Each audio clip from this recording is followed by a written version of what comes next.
Wonder about the future and how you'll be working and learning?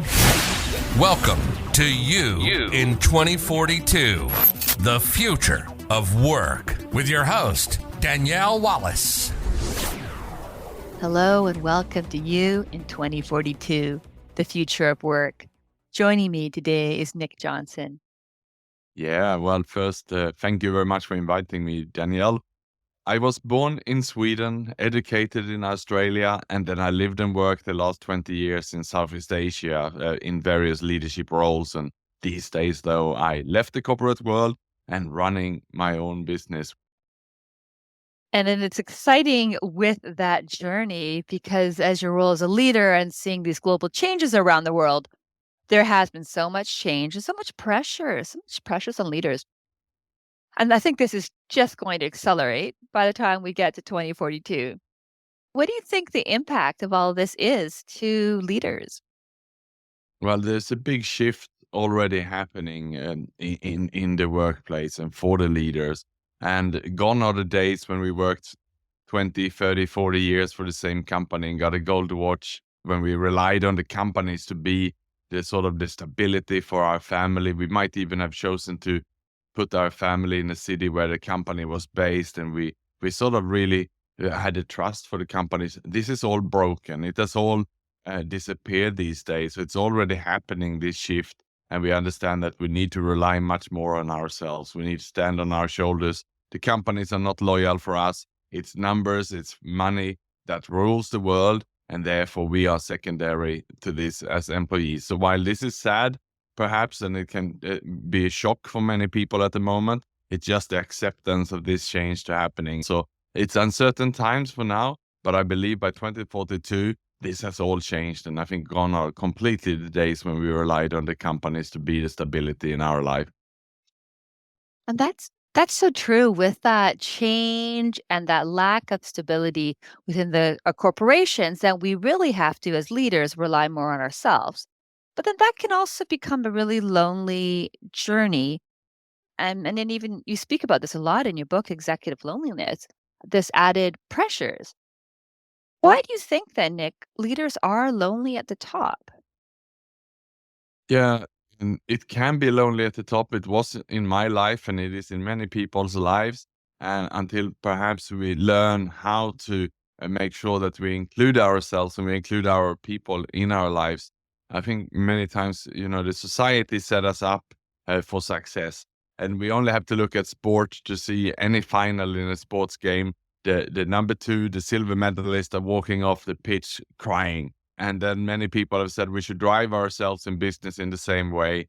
And it can be very tough. And if we look all the way back at when we study, when we go to university, it's top of class awards, it's scholarships, it's all these recognitions for the people who win, the people who are on the top of the class. And then many of us bring this into the workplace, and we see others getting promoted. So we work harder. Perhaps we start to backstab someone because we also want to get that recognition. We want to get the rewards. We want the bonuses.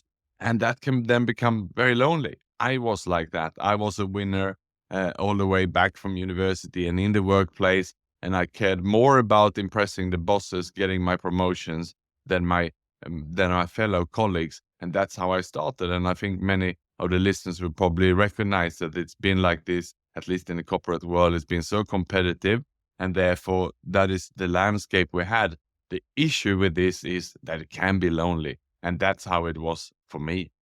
I look at the leaders I see and they look so successful. And I can't imagine the inner conversations they might have with themselves or would love to have with others, but can't.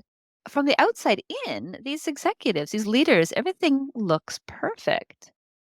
And when I read about your bio itself, you look on paper, it looks perfect. You get assigned to various country lead roles, and this is what seems like a perfect life.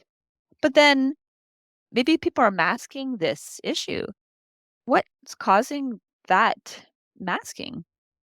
Yeah, it is indeed a double life. It is perhaps a facade or a masking, and that can be quite tiring for someone to sort of live that double life where you have to put on a show, but it's not the authentic yourself. It's driven by fear and insecurities, and a lot of the top leaders are indeed, anxious overachievers. Perhaps they define themselves in the job and they cannot separate the real life from the work life and working so long hours and so on. Then when there is an issue, let's say that the executive is laid off or something happened, then there is a complete loss of personality as well, because they lost everything that they had dear in their life.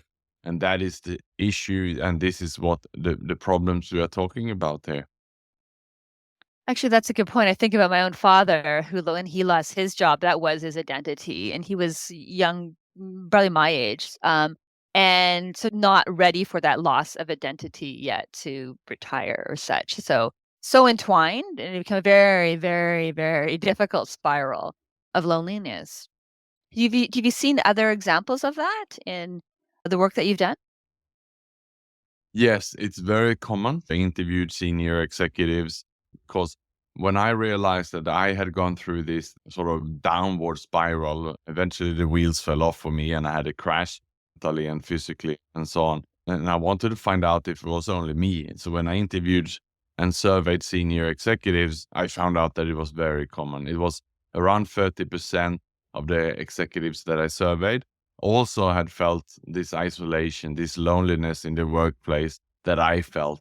If that means that, a third of our colleagues are going around feeling isolated, lonely, and trying to put on a show, then no wonder that we have conflicts. No wonder that there's a cold landscape in the company. So that's exactly what I found out, and that's why I wanted to go further with this and having a conversation about it, because the only way to get over this is what you are doing so well, Danielle, and thank you for covering this, is to talk about this so that we can find a different path.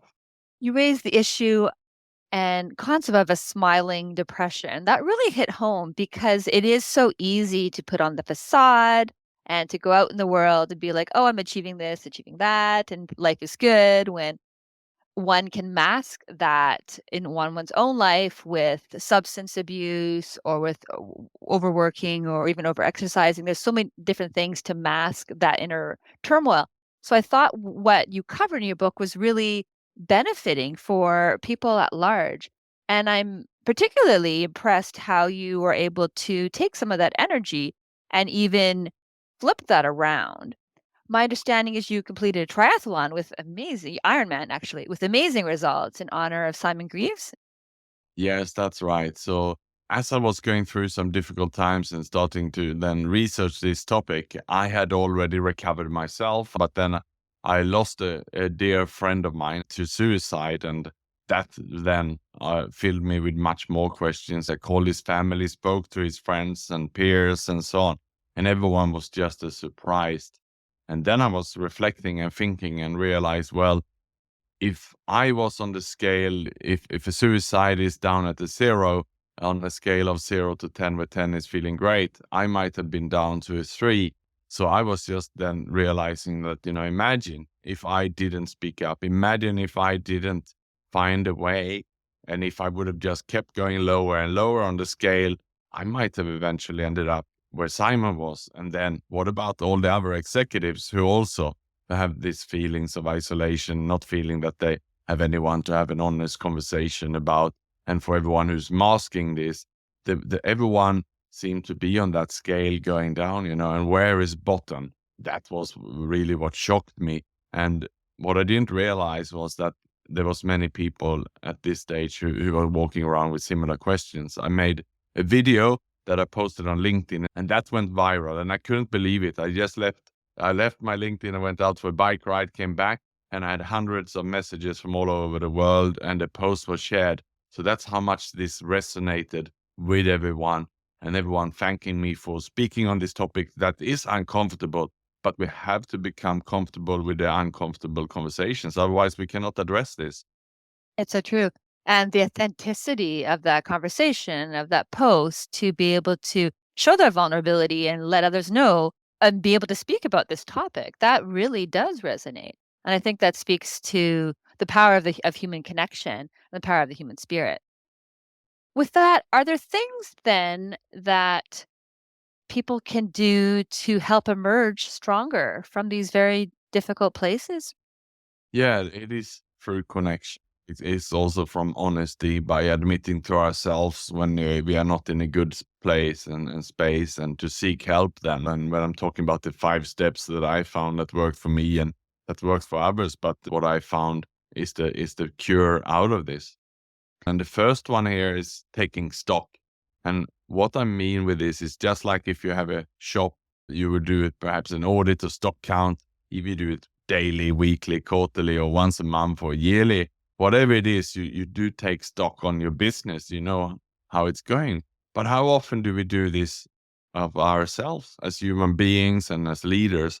How often do we sit down with a pen and paper or a spreadsheet, and it can be with a coach, a mentor, a friend, a sponsor, or anyone who can be accountable partner here, where we just sit down and we have an honest conversation to say what's going on. Am I working 14 hours a day? Am I eating an unhealthy diet? What about my blood works? Is there some issues? Do I have some problems there? And what about my relationships? Are there some broken? Do I speak to my neighbor? Do I speak to my sister? Has it been something that, left things unsaid? Just get a brain dump first. Everything that's going on in your life, but in a very honest way. So without judging, just getting it all down. All your relationships, all habits, all addictions that you might have picked up. So that is the first step here.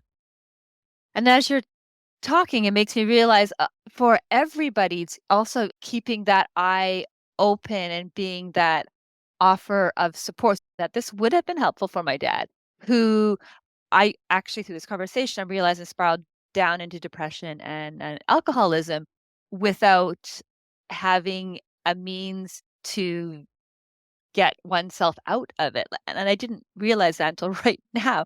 There's such power in being able to know these steps as a way to realize there is a path out. Yeah, and so then if you've done it in, let's say, a spreadsheet where you then wrote written in the first step all the things to take stock on, then on the next column, without taking any action, without reaching out at this stage, it's just writing down then who can you potentially take this issue, this problem with, or who can you ask for support. If, for example, in my case, I had picked up also an alcohol addiction at this stage, so in that column I wrote down people I knew, someone who had gone through it before, someone who had an alcohol problem before who's gone through it. I wrote down one of the anonymous support programs. And then, I also gained a lot of weight because I was not eating well. I wrote down then people I knew who were like nutritionists and people like that who could help me. So it's just creating a list, a second row then of all the people who you can imagine that can help you with this issue. That makes so much sense. And I guess that really ties into your third step of getting healthy. Yeah, so before then we start to do too much stuff here. It's about getting healthy first, and with that I mean physically. So I recommend everyone to anything you've written down there on this list that is related to exercise, health, diet, sleep, nutrition, and so on. Tackle that first. So on your list, then you go over those and you start reaching out for help there. In my case, I started to contact a nutritionist and a fitness coach first. He got me to wear wearable devices, getting me on training plans. I started to drop some weight and starting to get more confidence in myself and so on. That also maybe helps with the mindset. And does that also help make that progress on the path? Yeah, absolutely. Because once you start to have some small wins, you're getting back some of your confidence here, and it sets you up for what is the next step then, which is what the really difficult one here is, nurturing healthy relationships. Because many times when we've been in this lonely space, when we have elbowed ourselves to the top and we become isolated, we become lonely, we've done it at the cost. We've done it basically stepping on the toes of our peers. We've done it on our family, our friends, our colleagues, many times our partner. We will have many damaged, broken relationships. And it's about then going to all these people and making amends and cleaning up your side of the street. In my case, I wrote down, indeed, I had my sister there. We had not really had a good conversation for a few years because at the family gathering, she bought a Coca-Cola and gave it to my young son. He was 5 years of age. I got really upset because he never had a soda before. That was the first in his life. And we had decided that he was not going to have that. But it happened when I didn't see it. And I took my son and stormed off the table. And then after that, we didn't speak for a few years. So there was a few unsaid things here and there. I had to then go back to my sister and I asked for lunch. We met and I apologized and I made amends. And I said it was very mature of me to storm away like that. I should just have said, sorry, we don't prefer him to drink Coke. But I was in a space where I did not have the patience or tolerance to have these conversations. And I also explained to her that I had been very sick and that I was now seeking support and that I was on a better path. And I asked for forgiveness. And of course, she forgave me for this incident. And she said, then she made her amends. She said, sorry, I should have asked. It was so loud and noisy. I didn't think what was going on. And so she made her amends. We gave each other a hug and our relationship was repaired from that day. And how many of these do we have where there's some small things and we're just walking around with this pain? So indeed, in that fourth step, it's about repairing all those relationships. Difficult, but worthwhile, it sounds. Yeah. And what it is here is, Danielle, is you clean all your past. But now what I do now is about making this on a daily basis before you go to bed every night, thinking back over the day. Did I say something? Did I send an email to someone that wasn't quite right? Was there anything I said that I need to clean up before I go to sleep? And then you do that. And ultimately, what I'm trying to do now is immediately catch myself. If I say something, send something, correct it right away, because it's causing me pain if I'm walking around with some hurt. So that's the big one here. And this is what we're talking about in the workplace, right? And this is how you overcome your loneliness, because you don't have any harms. They have no amends to make in your workplace. Yeah. That's a great practical step that our listeners can take away, no matter what one's position or situation is, to be able to notice those and to make those amends right away. That's a nice challenge for our listeners. And then how does this all culminate in the fifth step?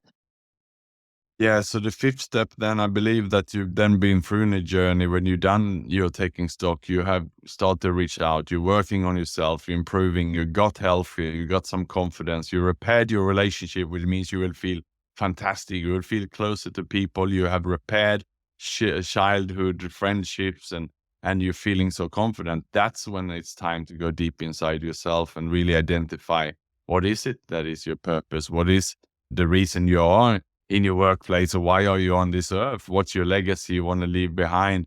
You should be in a good space to identify that in that moment.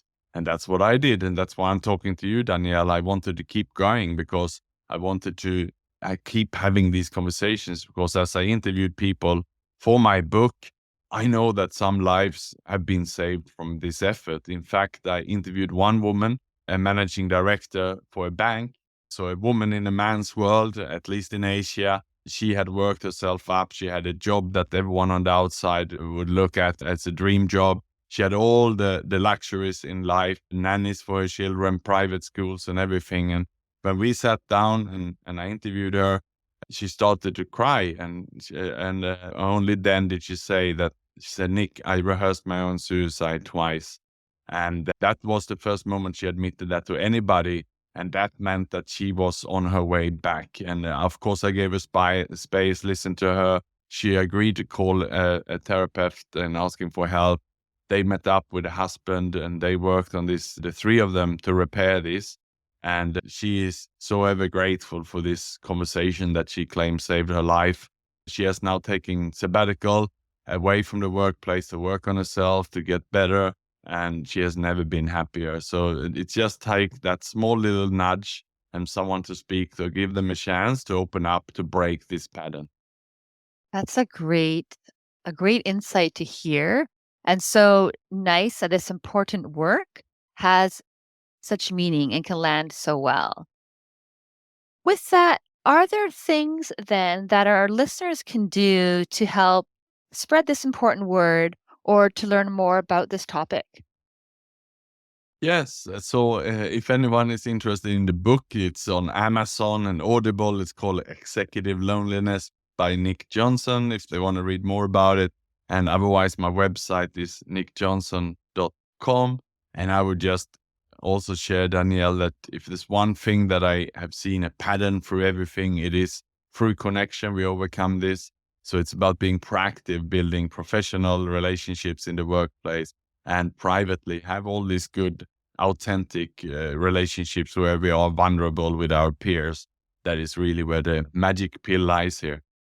I think that's, again, some great takeaways that everybody listening can put into their own lives. I encourage everybody to look to the show notes for the book, which is very insightful with really amazing stories of actual situations and practical next steps. Nick, thank you so much for your time and your great insights. Thank you. Thank you for having me on the show, Danielle. Thank you for being a part of the future. Subscribe now to stay current.